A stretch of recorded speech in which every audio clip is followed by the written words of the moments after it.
A lot of people are expressing their dissatisfaction with DAZN these days. They're saying that there is a lack of quality content and that instead of real boxing, they're seeing all these YouTuber events happening on DAZN and people are starting to cancel. You've also got the fact that DAZN are doing a lot of pay-per-views these days, and they earlier on this year changed their cancellation policy whereby previously if you canceled your subscription you wouldn't have to pay anything else. Basically, let's say your subscription started on the 1st of the month and you cancelled on the 10th of the month, you would not be billed again. You would just get the remainder of your subscription. You'd continue to be able to watch DAZN to the end of the month, and then when the new billing cycle would have started, if you'd continued, you won't be billed anything. But they've changed it, so now you have to have a 30-day notice period from the day you cancel. So they can bill you twice. It explains it all here if you go to FAQs on DAZN regarding canceling the subscription.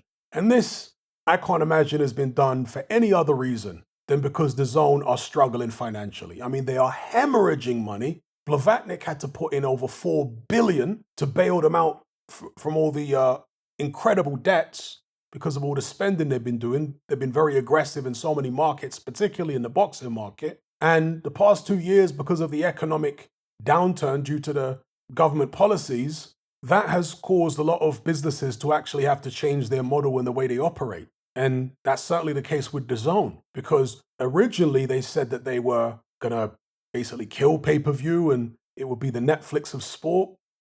But it seems that they've almost totally abandoned that original apparent ostensible mission, and they're just turning into the same as all their rivals, doing all the pay-per-views. And in fact, there's now talk of DAZN, well, not talk, in some territories this has already happened. They've started introducing tiers. So there's DAZN and then DAZN Premium and all this other kind of stuff. Yeah, this is not a good look.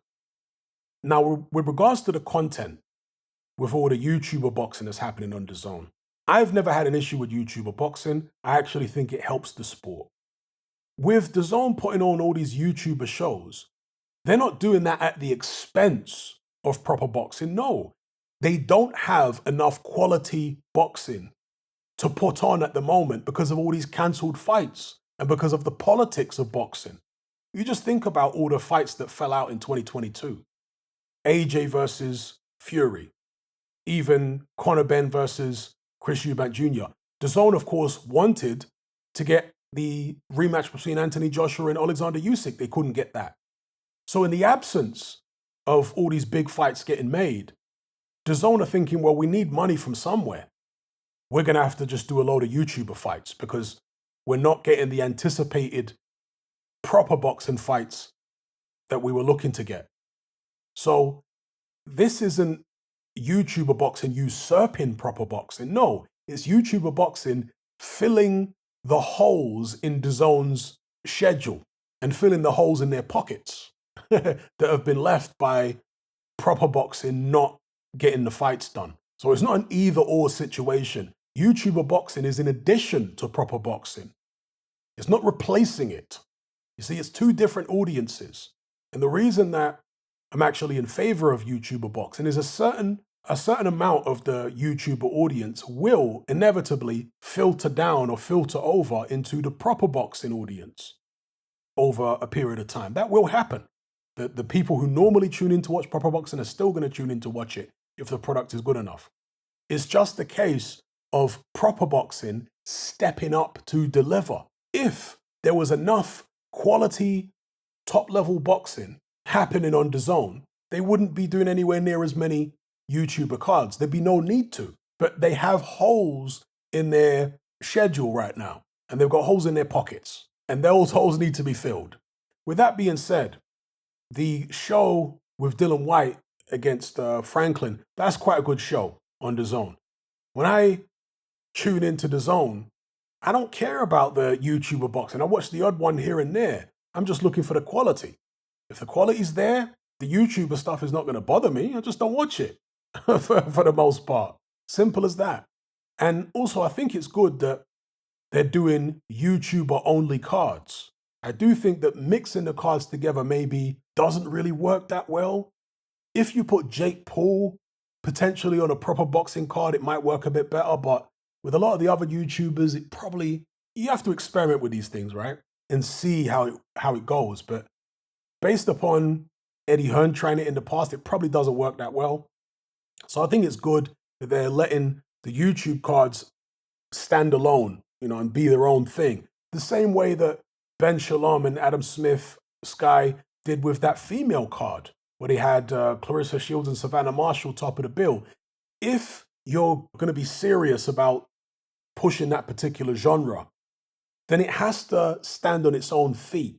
It can't be riding off the coattails of either male boxing in the case of, the Savannah Marshalls and Clarissa Shields of the world, or real boxing in the case of the YouTube stuff. It has to be able to stand on its own feet, and its own audience has to be able to prop it up and keep it going. Because there are a lot of people in the, let's say, traditional boxing audience who are never going to be interested in the YouTuber stuff.